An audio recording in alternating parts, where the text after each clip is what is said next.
Mr. Speaker, the Conservatives left a broken benefit system that's failing the people who depend on it and our country as a whole. The status quo is unacceptable, but it is not inevitable. We were elected on a mandate for change, to end the sticking plaster approach and tackle the root causes of problems in this country that have been ignored for too long. Because we believe in the value and potential of every single person, that we all have something positive to contribute and can make a difference, whether that's in paid work, in our families or communities, alongside our neighbours and friends. We will unleash this potential in every corner of the land, because we are as ambitious for the British people as they are for themselves. Today we take decisive action, and I commend this statement to the House. Liz Kendall unflinchingly exposed the Conservatives' prolonged failure in managing the UK's welfare system. She didn't merely point out that the system is failing, but underscored the harsh reality that those who rely on it, the most vulnerable members of society, are the ones suffering the most. Under Conservative leadership, Britain has witnessed a welfare system that is crippled, decaying, and incapable of meeting even the basic needs of its people, leaving devastating consequences not only for individuals, but for the nation as a whole. The core of Kendall's speech lies in her firm rejection of the notion that the current dire situation is somehow inevitable. On the contrary, she condemned the Conservatives for perpetuating a patchwork, short-term approach, a symptom of years of neglect, indifference, and a glaring lack of vision. In doing so, they have not only ignored the deep-rooted causes of these problems, but have allowed social injustices to fester and deepen. This is not merely a policy failure. It is a failure of moral responsibility and leadership. Kendall asserted that the current government, in stark contrast to the stagnation of the Conservatives, was elected with a mandate for genuine change. She argued that, unlike the outdated and short-sighted conservatism of the past, her government believes in the value and potential of every individual, something previous administrations have either overlooked or entirely disregarded. She drew a clear line between, on one side, a party obsessed with relentless cuts, blind austerity, and suffocating people's potential, and on the other, a government bold enough to invest, to unlock and empower contributions from every layer of society. Thank you, Mr. Speaker, and I thank the Right Honourable Lady for advance sight of her statement. She and I agree on one thing: the welfare bill is too high. Left unchecked, it will rise to 100 billion by the end of the decade. Spending more on sickness benefits than we do on defence is not the sign of a strong country, and this isn't just a question of money. We have 3 million working-age people not working due to ill health, not filling the roles businesses need, not contributing to our economy, not fulfilling their own potential.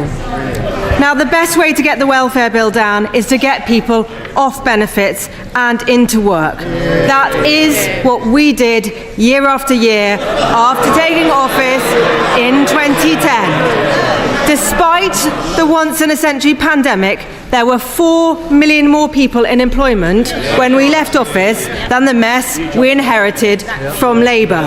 Before the pandemic, economic inactivity was at a historic low. But it's true that then we started to see a new phenomenon: growing numbers of people claiming sickness benefits, and particularly worryingly, young people. A system set up with good intentions to protect the most vulnerable in society had over time morphed into something broader, driven in part by a well-intentioned but not always helpful medicalisation of life's ups and downs. In government, we identified this problem. We worked up plans to tackle it, but at every point, Labour opposed them. In fact, the Chancellor said that that not one single penny could be saved from benefits. So when they came into office, not only did they cancel or delay pretty much everything we handed over, they had no plans of their own. They walked into the department with empty notebooks. All they'd done in opposition is oppose, instead of the hard work of coming up with their own answers. That's why the country has had to wait another 8 months for this announcement. And in that time, taxpayers have shelled out $7 billion in extra sickness benefits. Nearly 500,000 people have been signed off sick. In fact, 60 people were signed onto sickness benefits while the Right Honourable Lady was talking. Nonetheless, I have been looking forward to hearing what she would announce today, and which of the many things briefed out to the media her spinning policy wheel would eventually land on. Governing is hard. We know that. In the last few weeks, they have made it look really hard. But nothing compared to how hard life can be for a severely disabled person.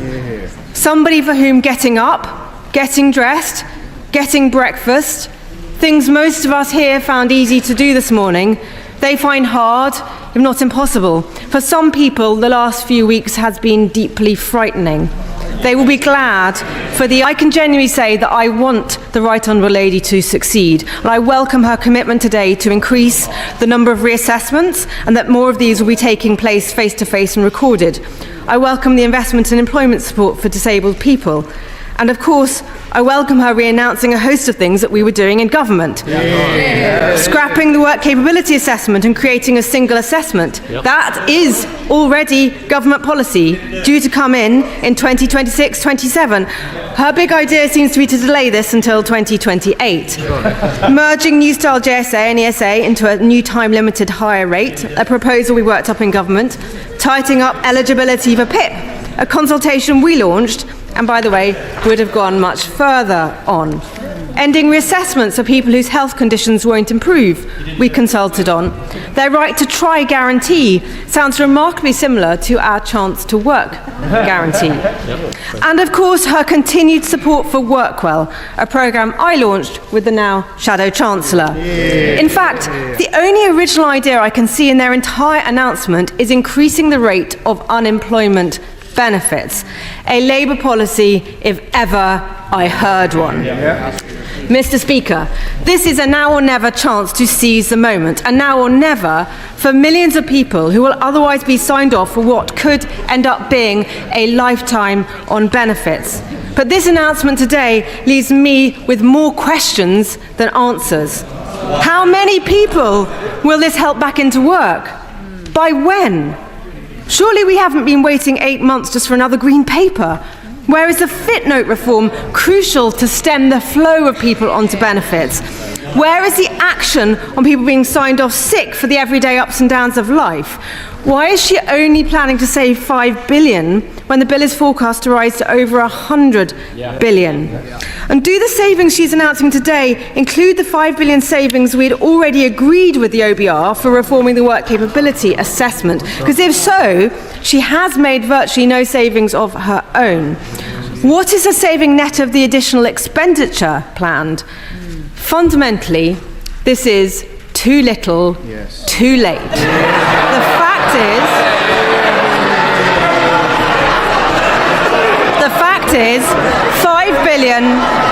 fact is, $5 billion just doesn't cut it with a bill so big going up so fast. She needed to be tougher. She should be saying, no more hard-working taxpayers funding the family next door not to work.